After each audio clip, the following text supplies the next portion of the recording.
Remember those money-saving, clever cooking tricks that only Grandma seemed to know? Back then, these everyday kitchen tricks meant full plates, less waste, and quiet pride. What did we lose when we stopped passing them down? We are counting down 25 genius grandma cooking tricks you will wish you knew sooner. From the secret that keeps biscuits sky-high and flaky to time-honored tips for stretching staples, each trick on this list comes straight from generations of kitchen wisdom. Nothing says comfort like a pan of biscuits so tall and flaky they nearly tumble off the plate. The secret isn't fancy, just cold, hard science and a little kitchen mischief. Grandmothers across the South swore by one rule: keep your butter as cold as a January morning. Virginia Stilwell, who took home the blue ribbon at the 1964 Oklahoma State Fair, used to stash her mason jar in the icebox, then use it as a biscuit cutter straight from the chill. The cold butter, cut into flour until the mixture looked like coarse pebbles, released steam in a hot oven, 450 degrees no less, lifting each biscuit skyward. The trick? Press the cutter straight down, no twisting, so the layers can rise high and proud. Folks lined up at church suppers just for a taste of those sky-high biscuits, and Stilwell's method quietly spread through family cookbooks and Sunday kitchens. Try it yourself and you will see. Cold butter, a chilled cutter, and a hot oven turn simple dough into bakery-worthy biscuits every time. Trick number 2. The lard for pastry secret.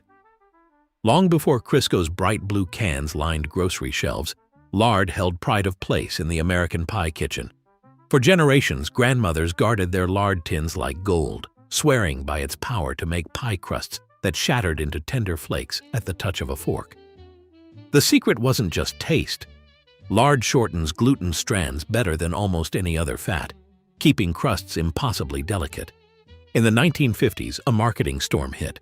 Crisco promised modern convenience, while lard's defenders scribbled notes in the margins of church cookbooks. Always use lard, and dice and chill before mixing. These weren't empty boasts. Chilled lard, cut into the flour until the mix looked like coarse cornmeal, meant each bite would be crisp and light, never tough. Butter brings flavor, but lard brings structure and that legendary flake. Even today, bakers hunting for blue ribbons quietly reach for lard, trusting the wisdom tucked between recipe cards and Sunday morning stories. Here is a quick tip. Dice the fat and chill it well. Cut it into the flour until the mixture resembles coarse cornmeal. Then handle the dough as little as possible for the flakiest crust. Trick takeaway: keep the fat cold, cut it in thoroughly, and you will get those tender flakes every time. Every family pie recipe worth its salt has a little secret scribbled in the margins. One of the cleverest tricks hides in plain sight. Sprinkle a layer of dry sugar right onto the bottom crust before piling in the fruit. This is not just for sweetness. As the pie bakes, that sugar draws out the fruit's juices, soaking them up before they can seep through the crust. Instead of a soggy bottom, you get a crisp, golden base with just the right hint of caramel.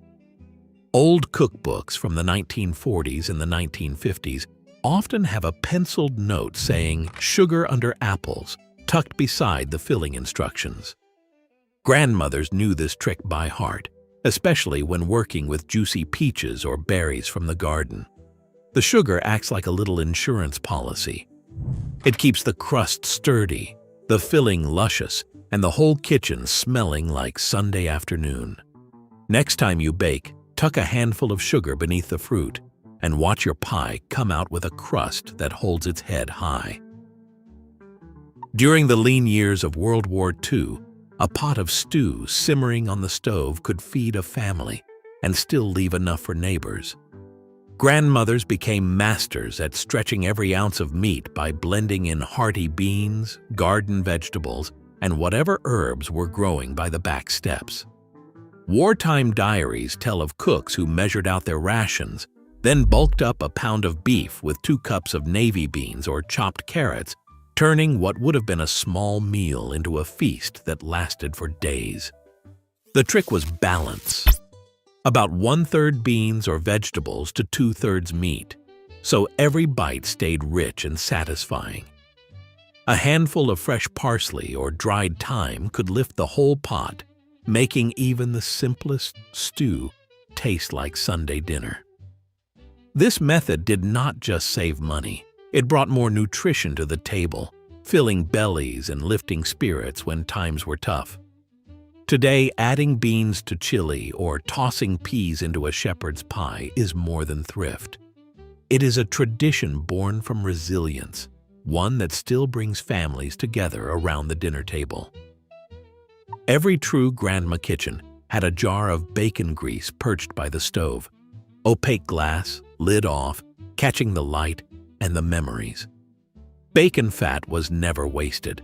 It was carefully strained, cooled, and saved for 100 little flavor miracles. Before pouring, grandmothers would strain out every last crumb with cheesecloth or a coffee filter, knowing that even a speck of meat could spoil the whole batch. Once filtered, the jar went straight into the icebox, where it would keep for months, ready to lend smoky depth to skillet cornbread, green beans, or a pan of gravy. Just a spoonful could turn plain potatoes into a Sunday treat, or add backbone to a pot of beans. In the 1950s, this was pure thrift and pure flavor, a staple as common as salt. Today, food safety experts say skip the stoveside jar. Always refrigerate, and if in doubt, throw it out. But the taste, 1 teaspoon, and you'll swear you're back in Grandma's kitchen. Breakfast sizzling, and nothing wasted but the morning chill. A loaf of bread going stale never worried Grandma. She had a trick tucked away for turning every last slice into something useful. Soft, fresh breadcrumbs made in minutes. No fancy gadgets required. Her secret was simple. Pop the loaf in the freezer for about 20 minutes, just long enough to firm it up without turning it to ice. That short chill makes grating easy. Once chilled, a box grater or a quick pulse in the food processor turns even the limpest sandwich loaf into perfect, fluffy crumbs. No crusty clumps, no uneven chunks. Just a pile of soft breadcrumbs, ready for meatloaf, casseroles, or a golden topping on baked macaroni. Church cookbooks from the 1950s are peppered with margin notes. Freeze, then grate for best crumbs. Resourceful cooks would tuck the crumbs right back in the freezer, ready to scoop out as needed. It's a thrifty pantry hack that keeps waste down and flavor up. A little freezer magic that makes every meal stretch further.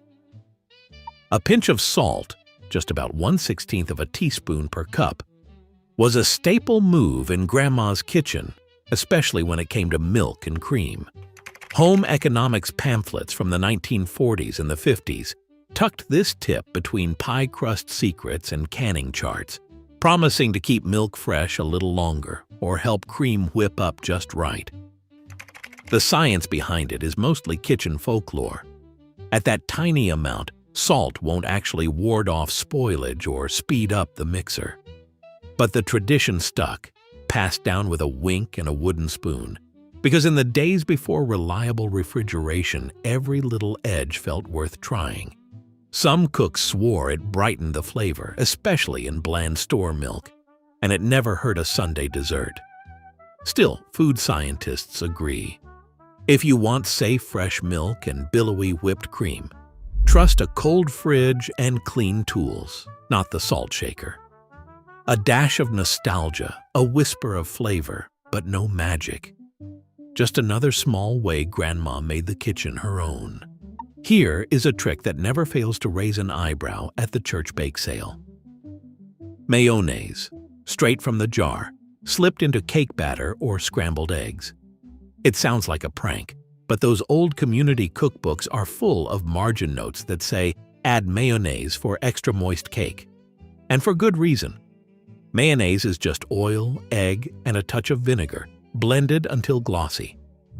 That means every spoonful brings both fat and an emulsifier, locking in moisture and tenderness where plain oil cannot compete. In the 1950s, when post-war cooks needed to stretch their pantry and keep cakes from drying out before Sunday dinner, mayonnaise became the secret weapon. Swap it 1-to-1 for oil in a cake recipe, or stir a spoonful into eggs before scrambling. The result? Cakes that stay soft for days, and eggs that come out impossibly creamy, never rubbery. Do not overdo it. Too much can tip things from luscious to heavy. A little mayonnaise, a lot of kitchen magic, and a story that has been whispered through generations. A pan of hot oil can be a guessing game, but grandmothers knew a simple way to take out the risk. No fancy thermometer needed. Just grab a cube of fresh white bread, about an inch thick, and drop it into the oil. If it turns golden brown in 30 to 40 seconds, you are right in the sweet spot. 350 to 365 degrees Fahrenheit, perfect for frying chicken, donuts, or hush puppies. Too quick and the oil is too hot. Turn the burner down before you scorch supper. Too slow and your food will soak up oil instead of crisping, leaving it greasy and heavy. This bread cube test, passed from hand to hand in kitchens across America, gave home cooks a reliable way to fry safely long before digital gadgets lined the counters. It is a trick that favors attention over equipment, and it is just as useful now as it was when Grandma first taught it, standing guard over a bubbling pot and a bustling kitchen. Bruised apples never sat long in a thrifty kitchen. Instead, they found their way into some of the best pies you could hope for. Proof that a little imperfection does not mean waste. Grandmothers would sort through baskets of windfall apples from backyard trees and victory gardens, trimming away any soft spots or brown patches with a paring knife. As long as the rot was gone, the rest of the fruit was fair game. The secret was to slice the apples, sprinkle them with sugar, and let them sit for 20 minutes. This process, called maceration, drew out their juices, softened the bruised flesh, and turned what might have been tossed aside into a rich, flavorful filling. Sometimes the apples were cooked gently on the stovetop before meeting the crust, ensuring even the most battered pieces melted into sweet perfection. Old recipe cards often carried the same advice. Never waste a bruised apple. Just cut, cook, and savor. In times when every bit of produce mattered, this trick kept pies on the table and waste out of the bin, turning thrift into something delicious. A plate of bacon that snaps with every bite isn't just a happy accident. It's a trick borrowed from county fair cooks and grandmas who like their breakfasts loud and proud. The secret is a light dusting of plain flour over each strip before it hits the skillet. Just a gentle shake, enough to coat but not cake. Then the bacon goes into a pan set to medium heat. The flour soaks up surface moisture, helping the fat render out slow and steady. That means each strip fries up with a golden, shattering crunch instead of curling or turning chewy. Watch the pan closely. Too hot, and the flour burns before the bacon's ready. When done right, the result is bacon that stays crisp from the first bite to the last crumb, perfect for topping a stack of pancakes or crumbling over a salad. It's a small step, a big payoff, and one more reason breakfast at Grandma's always tasted like a celebration. Wooden spoon is worn smooth by years of stirring, and it is more than a kitchen relic. It is a secret tool for sensing when a dish is just right. Grandmothers learned to trust the drag of the spoon through cake batter or gravy, feeling for that perfect resistance. If the spoon glides too easily, the mix might be too thin. If it sticks, it is time for a splash more milk or broth. The wood's gentle insulation keeps heat from rushing up the handle, letting cooks linger over simmering pots without burning their hands. Home cooking stories tell of grandmothers who judged jam by how it coated the back of the spoon, or who knew a soup was ready by the way the spoon left a trail across the bottom of the pot. This kind of tactile intuition can't be measured by timers or gadgets. It is a skill built by touch and memory. Next time you stir, pause and notice the feel. With practice, your hands will learn what Grandma already knew. A wooden spoon tells the truth about what is happening in the pot. Trick number 13. Fresh herbs at the end. Fresh herbs hold a kind of magic that only reveals itself when added at the very last moment. Basil, parsley, chives, each one is packed with delicate oils that give off their brightest flavor right before serving. Drop them into a bubbling stew too soon, and all those fragrant notes drift off with the steam, leaving behind a shadow of what could have been. Grandmothers learned this lesson by taste and by memory, saving a handful of chopped herbs for the final stir. Home economics teachers in the 1950s wrote margin notes in their flavor charts that said, "Add parsley at the end, never early." The reason is simple chemistry. The essential oils in fresh herbs are volatile. They vanish under long heat, but shine when warmed gently at the finish. A sprinkle of basil over tomato sauce or a shower of dill on potato salad brings color and aroma that lingers. The only exception? Hardy herbs like thyme or rosemary can stand a long simmer, but the delicate ones always wait until the very end. One last flourish, and supper tastes like summer in a single bite. A bowl of pancake batter can be transformed with one simple move: separating your eggs. This is not just a fancy chef's trick. It is straight from the pages of mid-century sponge cake recipes. Grandmothers learned to whip egg whites until they held soft peaks, then gently fold them into the batter at the very end. The yolks, rich and golden, get mixed in first, lending color and flavor. When the whites join, they bring air, tiny bubbles that lift pancakes and cakes to new heights. The folding step is the key. Use a wide spatula and a light hand, turning the bowl as you go so you do not crush the foam. If you stir too hard, all that precious air escapes and your batter falls flat. But do it right, and you will see the difference the moment your pancakes hit the griddle or your cake rises in the oven. Pillowy, tender, and impossibly light. It is a little extra effort, but the payoff is pure, old-fashioned magic. A breakfast or dessert that feels like it is floating right off the plate. Trick number 15. Cheese ends in macaroni and cheese. Cheese never went to waste in Grandma's kitchen, not when a handful of scraps could turn a humble casserole into something unforgettable.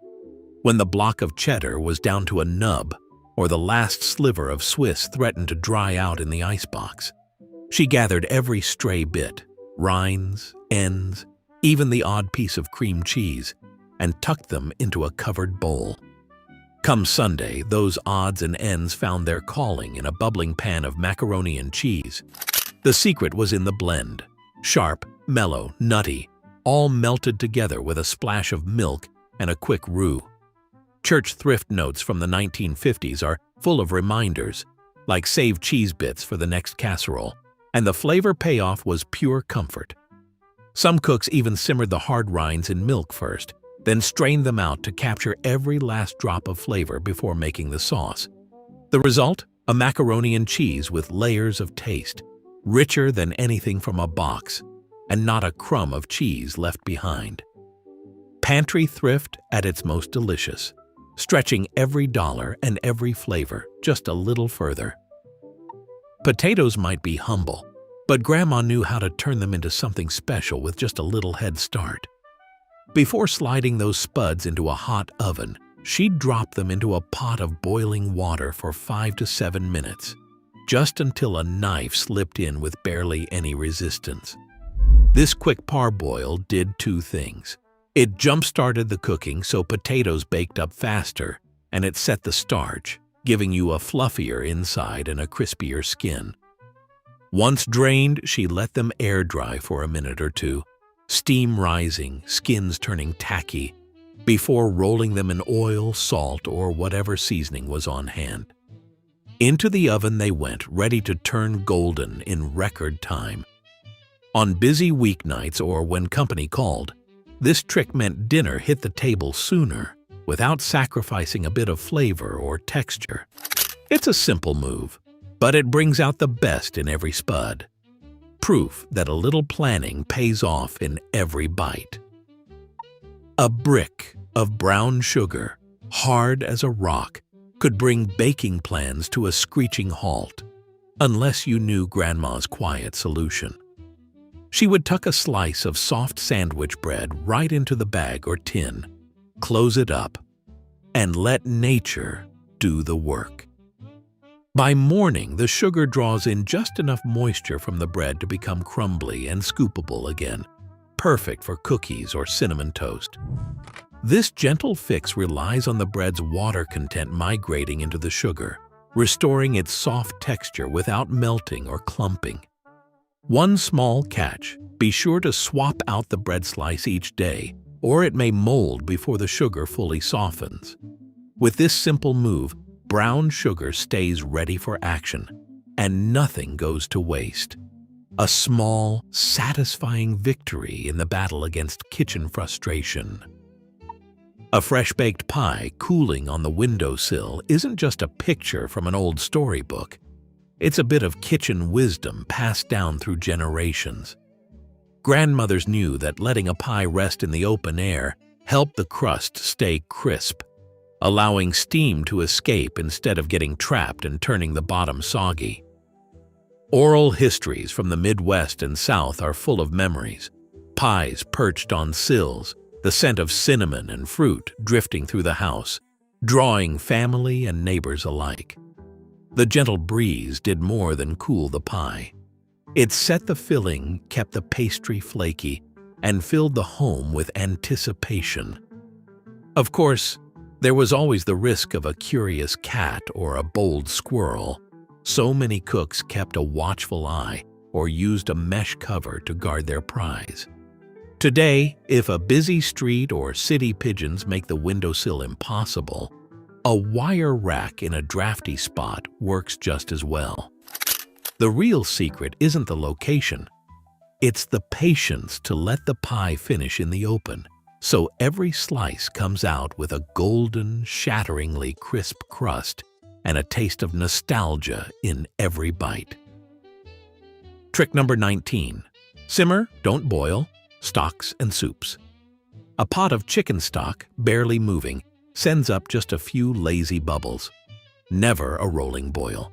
That's the old home economics secret for broth so clear you can almost see through it, rich without a trace of cloudiness. Grandmothers watched the surface closely, skimming off any foam with a slotted spoon, knowing that the difference between a gentle simmer and a full boil was the difference between a golden, silky soup and a murky mess. The science is simple but powerful.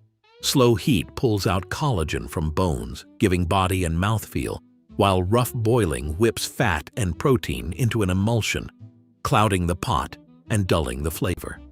Patience pays off here. Letting stock bubble quietly for hours draws out every bit of goodness, vegetables, bones, and herbs all lending their best. When it is done, strain carefully through cheesecloth for a broth that shines. It is a lesson in slowing down, letting time and care work their magic, and savoring the kind of soup that feels like a warm hug from the inside out. Trick number 20. Quick, no-yeast soda bread. Sometimes bread just can't wait. That's when Grandma would reach for her trusty soda bread recipe, a loaf that comes together in less time than it takes to set the table. No yeast, no rising, no fuss.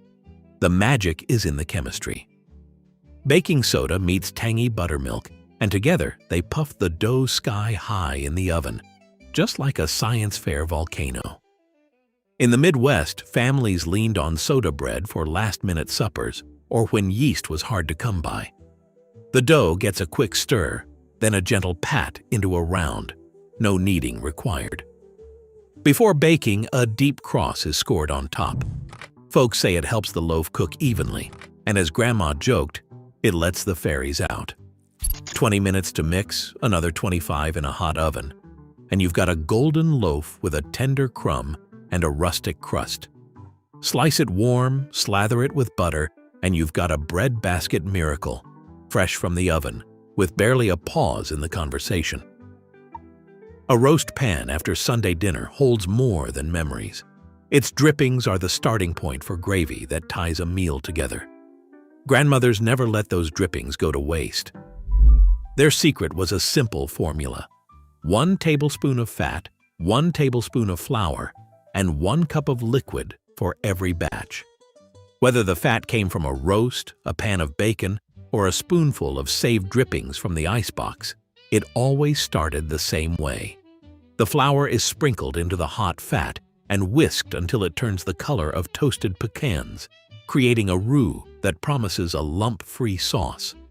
Then comes the liquid, broth, milk, or even water, poured in slowly, stirred without pause. The result is a gravy as smooth as velvet, rich with the flavors of the meal itself. If lumps threaten, a quick pass through a sieve or a brisk whisking brings it back from the brink. This was not just thrift, it was an act of love, learned at the elbow of a mother or an aunt, and repeated for every family gathering. With this ratio, gravy was never a gamble but a guarantee, turning drippings into comfort and every Sunday into a feast.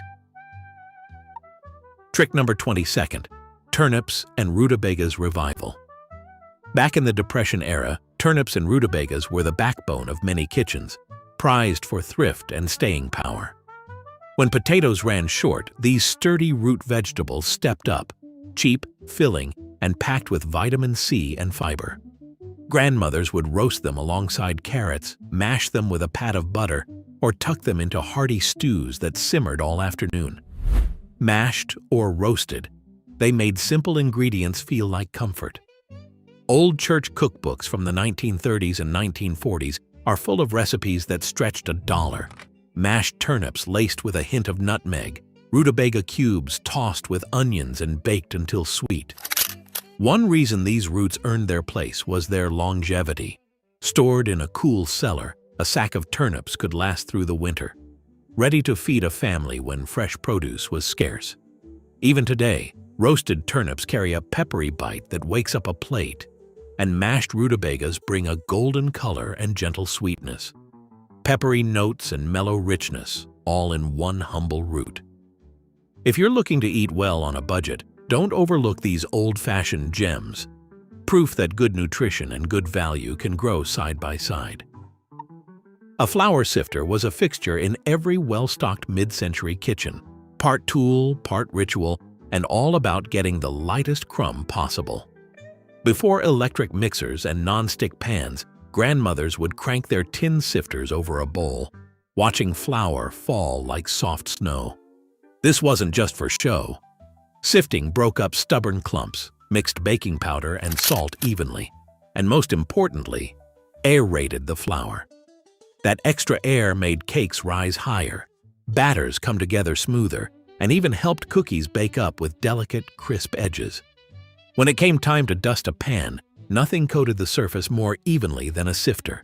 No thick patches, no sticky corners, just a fine, even layer that kept cakes from clinging to the pan.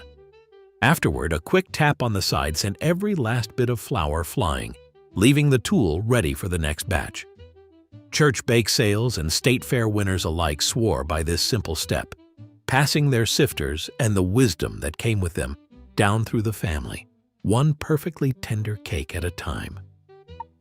A pantry stocked with flour and sugar was once a badge of pride. But keeping those staples fresh took more than a tightly knotted paper sack. Grandmothers learned early that air, moisture, and kitchen pests could turn a bag of flour into a lumpy mess or a home for weevils. The answer was simple: airtight containers, stored cool, kept dry, and always labeled. Before the age of plastic, jars with rubber gaskets and tin canisters lined the shelves, each marked in a neat hand. One for flour, one for sugar, another for cornmeal. Then came the Tupperware revolution. In the early 1960s, a neighbor's Tupperware party was the talk of the block. Suddenly, burping plastic bowls promised fresher flour and fewer pantry mishaps. Housewives compared notes on whose sugar stayed fluffiest, and some even gained a bit of local fame for having the most up-to-date kitchen. The trick holds true today. Store your baking staples in airtight, well-labeled containers away from heat and sunlight, and you will keep them dry and pest-free for months. It is a small step that saves money, reduces waste, and keeps every batch of cookies tasting just like Grandma's. Flour dust on your hands, the weight of dough between your fingers. Some lessons can't be learned from a recipe card. Grandmothers trusted their hands to tell them what a mixer never could. When dough was just right, they'd press and turn, feeling for that perfect softness. Like a baby's cheek, they'd say. Too sticky. A pinch more flour, too dry. A splash of milk, worked in gently. This wasn't guesswork. It was a quiet conversation between cook and dough, shaped by years of memory and care. Machines can mix, but only hands can sense when the dough springs back or when it needs a moment to rest. That is how hydration is balanced on the fly, and why overmixing is gently avoided. The real secret isn't in the ingredients. It's in the willingness to trust your senses. Every loaf, every batch of biscuits becomes a small act of confidence. Let your hands guide you, and you'll carry a piece of Grandma's wisdom into every meal you make. From the shock of Mayo moist cakes to the humble wisdom of a bread cube testing hot oil, our journey through 25 genius Grandma cooking tricks reveals just how resourceful generations past truly were. Time and again, these lessons proved that thrift, sensory skill, and a deep knowledge of ingredients form the backbone of great home cooking. We saw patterns of waste, not want, not thinking, like stretching meat with beans or saving cheese ends, woven together with tactile traditions, such as feeling dough by hand or using a wooden spoon to judge doneness. Tips were ranked for a reason: simplicity that delivers dramatic results. Cold butter for towering biscuits, a pinch of salt to fix cream, airtight containers for lasting staples. These aren't just quirky relics, they are practical lessons, forged in times of scarcity and still backed by science. Ultimately, Grandma's kitchen teaches us that a little ingenuity and a lot of heart can turn the simplest pantry into something extraordinary. What clever kitchen trick did your grandma pass down? Share them in the comments.